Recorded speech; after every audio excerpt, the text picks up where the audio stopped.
C'est parti. Bonjour, Philippe du blog Plume Active. Aujourd'hui sur notre blog, nous avons le plaisir de retrouver Daniel du blog La vie en jeu. Alors bon, Daniel, pour ceux qui ne le connaîtraient pas encore, il fait partie de la famille. Il est toujours présent sur Plume Active dès ses débuts. Et bon, quand même, comme j'ai de nouveaux abonnés, je vais lui laisser 2 minutes, 3 minutes, le temps qu'il veut. C'est tribune ouverte pour lui, pour se présenter un petit peu et nous dire un petit peu pourquoi il a fait aussi ce blog. Donc bonjour Daniel. Oui, bonjour Philippe. Pourquoi j'ai fait ce blog?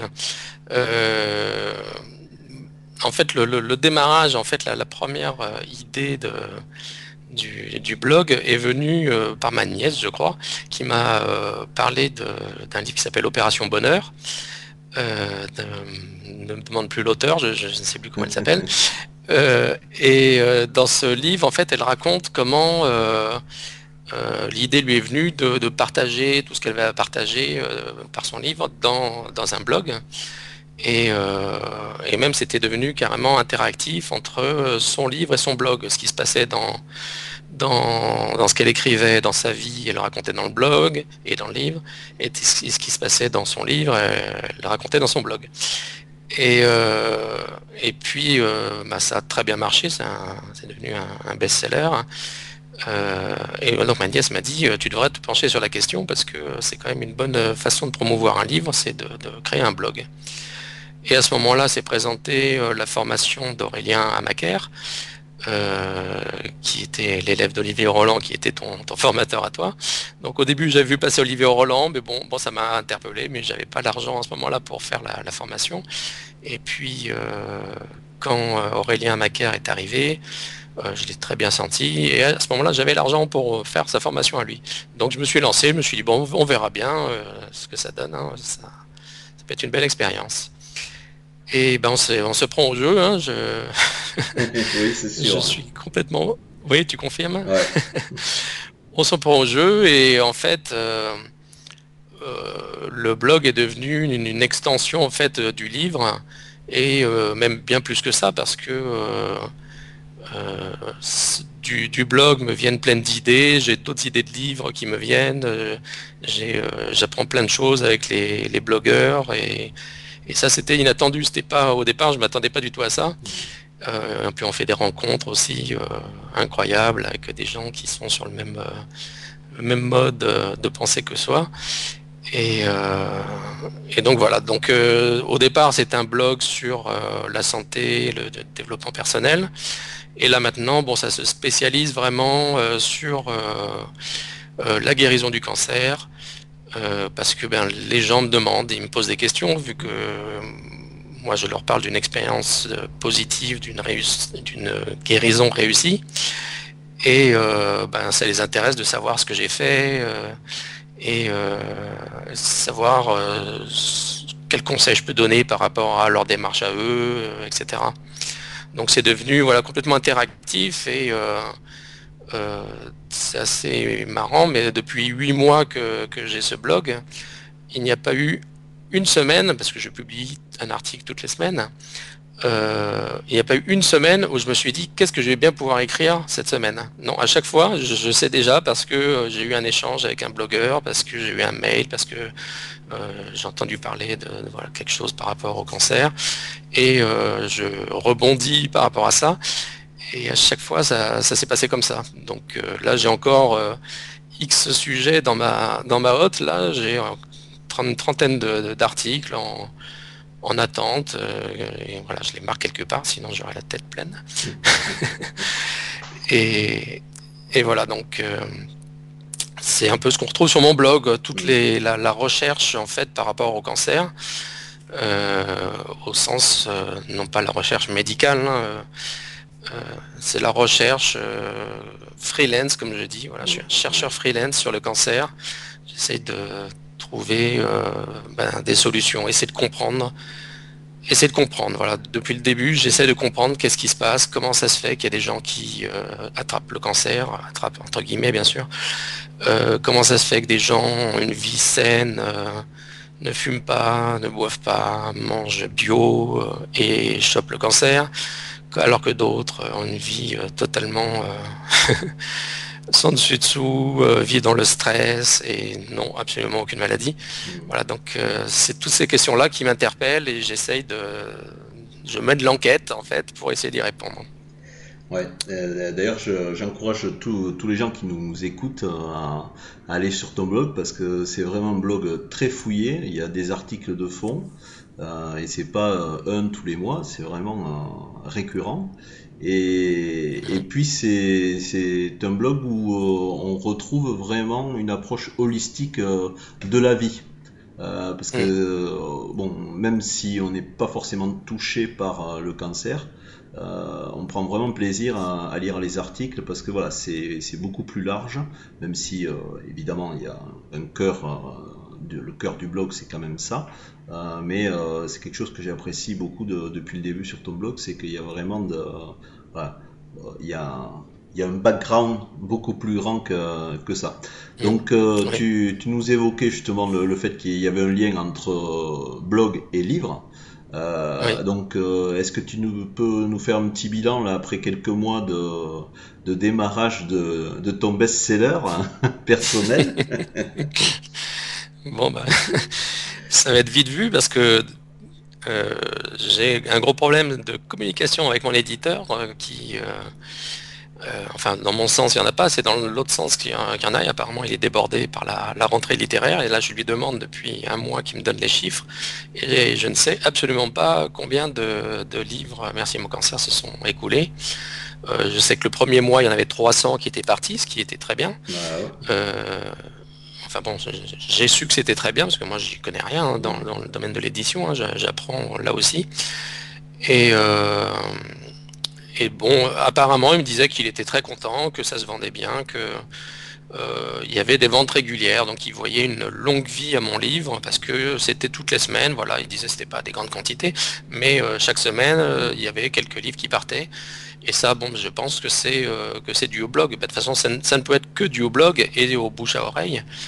Parce que quand on est écrivain comme ça, pas connu, le moyen classique de se faire connaître, c'est de faire des salons du livre, de faire des séances de ouais. dédicaces, d'aller rencontrer les libraires, etc. Et ça, bah, j'étais pas trop chaud pour le faire. Ça me motivait moyen, je suis un peu feignant. Et, euh, et en fait, je me suis dit, à quoi ça sert? J'ai fait une fois une séance de dédicace, pour l'instant, j'avais fait qu'une. J'ai vu 10 personnes être un petit peu intéressées, deux qui ont vraiment voulu discuter avec moi, et une qui m'a acheté mon livre. Voilà. Alors comme tu me le disais, si justement quand on s'est rencontrés, ça fait toujours 50% de réussite. Donc, Exactement. voilà. Tu sais que là, tu fais mieux que pas mal de best-sellers, hein. Voilà, là il faut positiver. Et, euh, et je me suis dit, mais pourquoi s'ennuyer, pour rester poli, passer 3 heures dans une boutique pour voir deux pelés, trois tondus, alors que par mon blog, j'ai tous les jours une centaine de nouvelles personnes qui arrivent en tapant des termes de recherche, qui arrivent sur mon blog et qui sont, ah bah tiens, ils sont surpris, ah bah tiens, il y a un blog qui existe sur le cancer, ah bah c'est sympa, on ne savait pas. Donc voilà, moi ma démarche c'est plutôt ça en fait, ça va être Mm. vraiment euh, développer le blog, avoir de plus en plus de gens qui me lisent et donc qui liront certainement, enfin Ouais, j'espère, mon livre. ouais, tout Mm. à fait. Et donc, du coup, pour déboucher sur autre chose que le parcours classique, et effectivement, que tu mentionnes bah, des jeunes auteurs en herbe comme nous sommes. Donc, il y a le blog, et puis je crois que t'as un projet qui est quasiment à maturité. Donc, Mhm. tu peux nous offrir la primeur peut-être pour les lecteurs de Plume Active. Tout à fait. Alors la primeur et un petit cadeau aussi pour les lecteurs de Plume Active. Euh, donc en fait, bah, c'est simple. Je regardais mes statistiques des gens qui lisent mon blog et je me suis aperçu qu'il y avait quand même 30% de personnes qui venaient de pays francophones qui ne sont pas la France. Donc beaucoup de personnes dans le Maghreb, des Canadiens, des Belges, des Suisses, des Français, je suppose, qui vivent aux États-Unis. Donc 30%, c'est quand même assez important. C'est Et mon vrai. livre n'est pas distribué là-bas, hein. Ouais. Il n'est pas du tout distribué là-bas. Donc je me suis dit, il faut faire quelque chose pour ces gens qui n'ont pas la possibilité de lire ce livre. Et en même temps, je regarde aussi sur une autre statistique, il y a 20% des personnes qui me suivent sur tablette, smartphone, etc.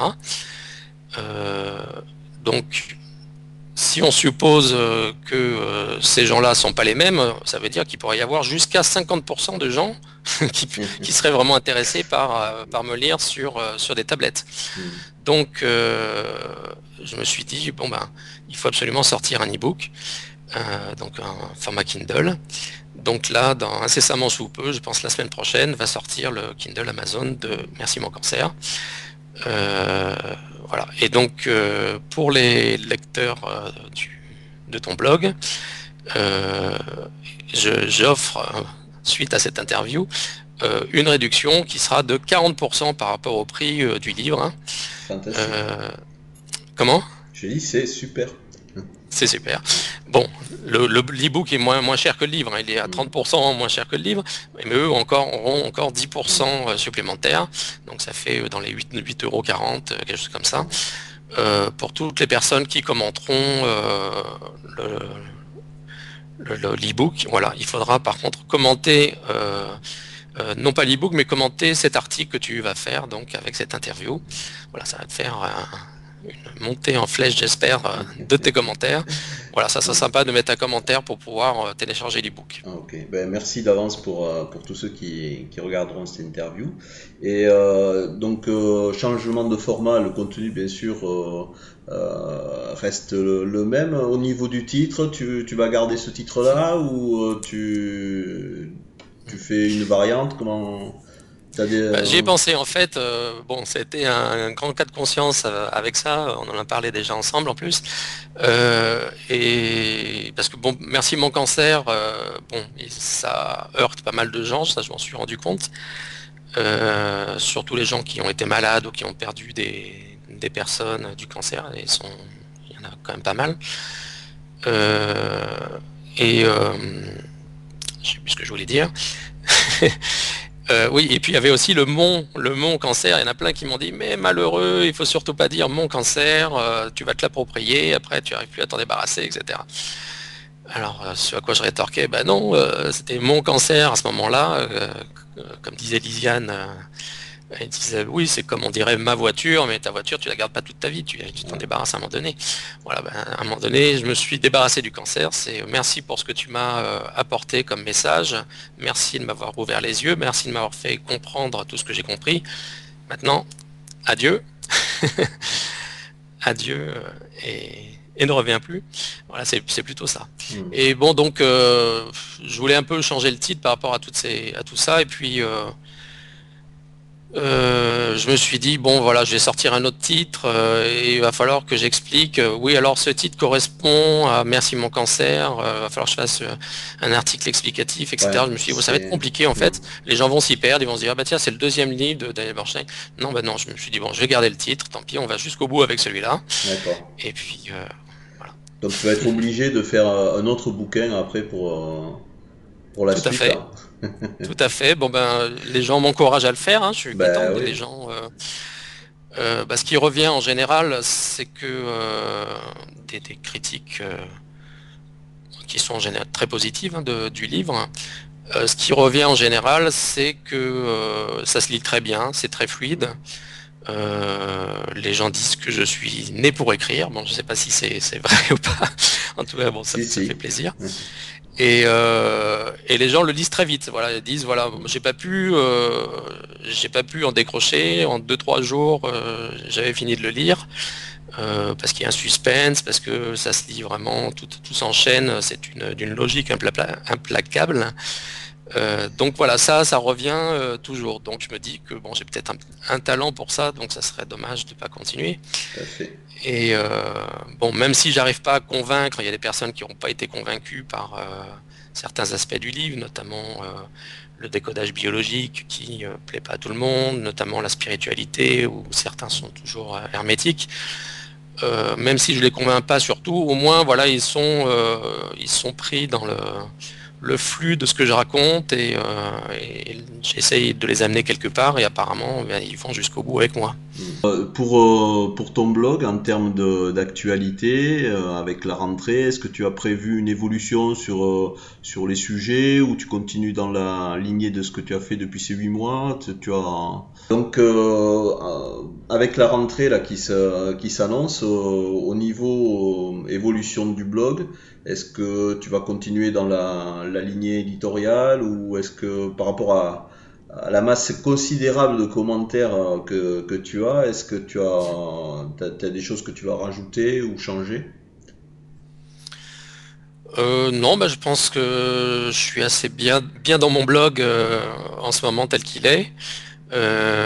Donc j'ai des rubriques qui sont alimentées régulièrement. Donc par exemple le décodage biologique, bon bah ça c'est une source inépuisable de sujets par rapport à ça. Décoder tous les cancers possibles. Euh, il y a la foire aux questions sur le cancer qui là aussi a l'air de plaire parce que bon c'est interactif. Moi je réponds en fait aux personnes qui me contactent souvent en privé par rapport à des questionnements qui sont récurrents. Par exemple, alors je viens de faire un article sur se soigner sans chimio. Voilà, ça c'est la question, une des grandes questions que les gens se posent. Et voilà, je pense que c'est important d'y répondre, de donner des pistes pour pas que les gens fassent n'importe quoi.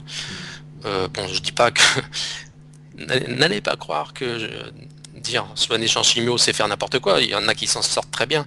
Maintenant, c'est aussi, il faut accompagner ça dans tout un état d'esprit, un travail sur soi, etc. que ces personnes ne sont pas toujours aptes à faire, ou pas toujours prêtes à faire. Sinon, j'ai aussi envie vraiment. Bah, au départ, j'ai écrit un livre qui veut être utile. Hein. Je veux que moi, c'était pas, voilà, je veux pas vendre 500 livres, 1000 livres, je m'en fous. Je veux qu'il y ait le plus de gens que mon livre aide, et de la même manière, je veux que mon blog aide le plus de personnes possible. Que les gens, donc, quand ils sont perdus, qui sont un peu par rapport à leur maladie, ils tombent sur mon blog, qui trouvent vraiment des solutions pour savoir quelles décisions prendre, quel traitement prendre, comment ils peuvent aller vers la guérison.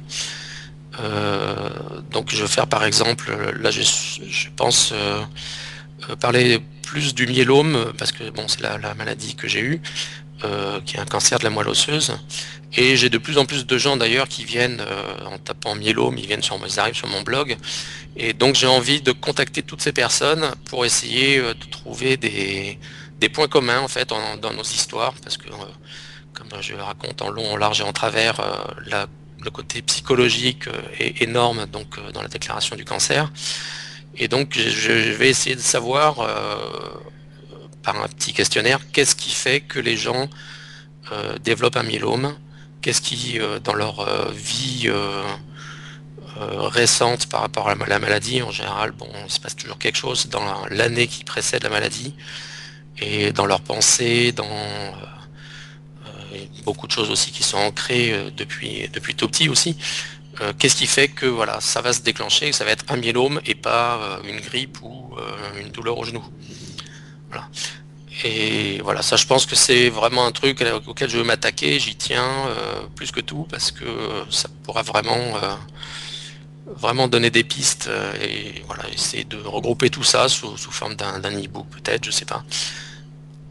Donc voilà, ça Et c'est c'est un grand projet. ouais, et c'est un beau projet parce que c'est vraiment ça fait partie des choses que tu peux amener justement avec ces nouveaux outils quand même que sont Internet, toute la puissance des sondages. On peut avoir des réponses très rapides avec Mm. énormément de personnes et des Oui. personnes qui sont d'entrée ciblés et intéressés, hein, parce que c'est pas un sondage que tu envoies comme ça à tout le monde.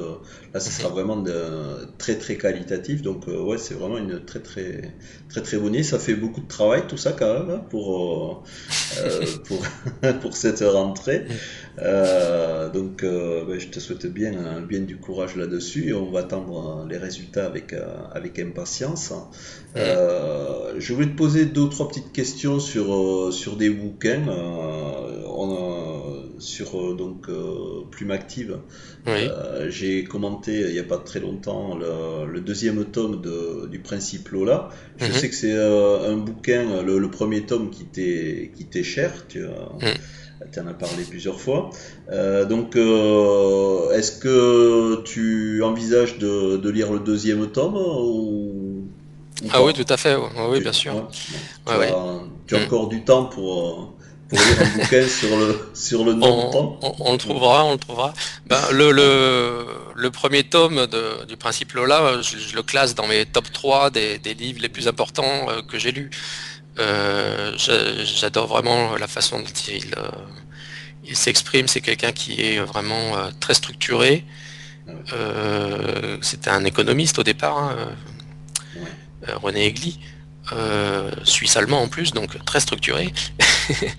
Et, et c'est très logique, il n'y a pas de blabla, c'est ça que j'ai aimé dans son livre, il n'y a pas de blabla, on, on a vraiment des choses qui sont concrètes, on a des lois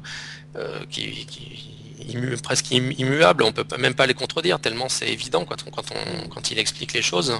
Peut-être que ça m'a inspiré aussi d'ailleurs pour faire des lois dans mon livre aussi par rapport au cancer, les lois, comme la loi des 4C. Donc c'est sûr que je lirai le deuxième tome, hein. Ah ouais. ouais. Et bon, Il est très on peut différent. continuer sur mon top 3 si tu veux, je peux te dire Eh ben aussi. oui, parce que Hmm, c'est la question que j'allais te poser. voilà. Euh, donc moi, j'ai été très marqué aussi par le livre de Guy Corneau que je vais en principe chroniquer chez Olivier Roland.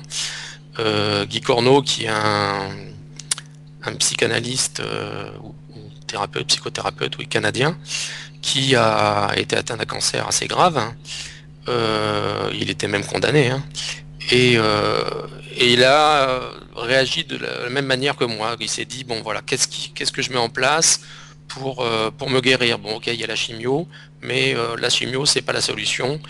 Et donc il a cherché dans sa vie qu'est-ce qu'il foirait pour qu'il se soit rendu malade à ce point-là. Et, euh, et nos démarches sont très similaires. D'ailleurs, c'était marrant parce que j'ai acheté le livre au moment où je commençais à écrire le mien. Et j'écrivais des choses et après je lisais son livre et je disais ah bah zut, il avait déjà dit ça. On va croire que je plagie Guy Corneau. Mais non, parce qu'en fait on a la même approche vraiment. Bon, c'est une approche holistique dont tu parlais tout à l'heure. Euh, c'est vraiment très intéressant. Il travaille aussi notamment sur le dialogue avec les cellules. Bon, j'en parle dans mon blog. C'est vraiment quelqu'un à connaître quand on est malade, en tout cas. Il donne vraiment des pistes intéressantes. Donc ça, je le mettrai en deux, en tout cas pour les gens qui ont les mêmes problèmes qu'on a pu avoir. Un en trois, je suis très fan de Wayne Dyer, donc là, il a écrit Il existe une solution spirituelle à vos problèmes, que j'ai vraiment adoré, et comment s'appelle-t-il Le pouvoir de l'intention, que je mets encore au-dessus. Voilà, je pense que c'est un livre si des gens ont du mal avec la spiritualité, je pense que c'est le livre qu'il faut lire pour comprendre un peu comment on peut vivre au quotidien avec une démarche spirituelle.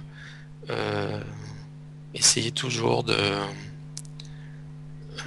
voir le bon côté des choses, de voir comment fonctionne l'univers en fait, avec là aussi des lois, les lois d'attraction, les lois d'action-réaction qui sont dans le principe Lola. Voilà, il parle pas de ces lois-là en particulier, hein, mais c'est un peu ce principe-là. Ok, très bien. Donc ça fait une actualité quand même bien remplie pour toi, hein, avec un bouquin papier, un Kindle qui va sortir très rapidement, Mhm. un grand sondage avec une grande enquête qui va intéresser, je pense, beaucoup de monde au niveau de tes lecteurs, hein, et pas que. Mhm. Et bien, félicitations pour tout ça. Et puis j'espère Ouais, que... enfin, félicitations quand je les aurais fait, hein, parce que Ah, mais c'est justement, là, ouais, maintenant, tu t'es engagé des devant tout ce milliers. public, donc c'est un excellent remède contre la procrastination, Oui, s'engager. Voilà. Donc c'est fait, et je ne couperai rien au montage, je te préviens. d'accord. Ok. Bon, ben là, Ok, en tout je suis cas, engagé. ouais, Hmm. merci beaucoup Daniel, et puis donc j'espère qu'on te retrouvera très bientôt dans nos blogs avec tous les gens qui nous entourent. Et D'accord. merci à tous les lecteurs pour nous suivre, parce Hmm. que c'est important qu'ils soient là. Sinon, le blog n'aurait pas vraiment de raison d'exister, quoi. Oui, tout à fait. Qu'ils soient là et qu'ils se manifestent, parce que des fois, Tout bon, à fait, il y ouais. a beaucoup d'auditeurs, de lecteurs invisibles. Donc nous, on les connaît pas du tout. C'est dommage. Voilà. N'hésitez pas. N'hésitez pas à mettre des commentaires, même si vous pensez que vous écrivez mal ou que vous saurez pas formuler les choses. On n'a pas besoin de choses super bien écrites. C'est pas de la grande littérature, hein. C'est juste ce qui vous vient du cœur qui sort. Voilà. Donc on attend ça aussi de vous. Bah, merci Philippe en tout cas pour cette interview. Merci de m'avoir ouvert les portes de ton blog et c'était un plaisir. Au revoir, à bientôt. À bientôt, au revoir.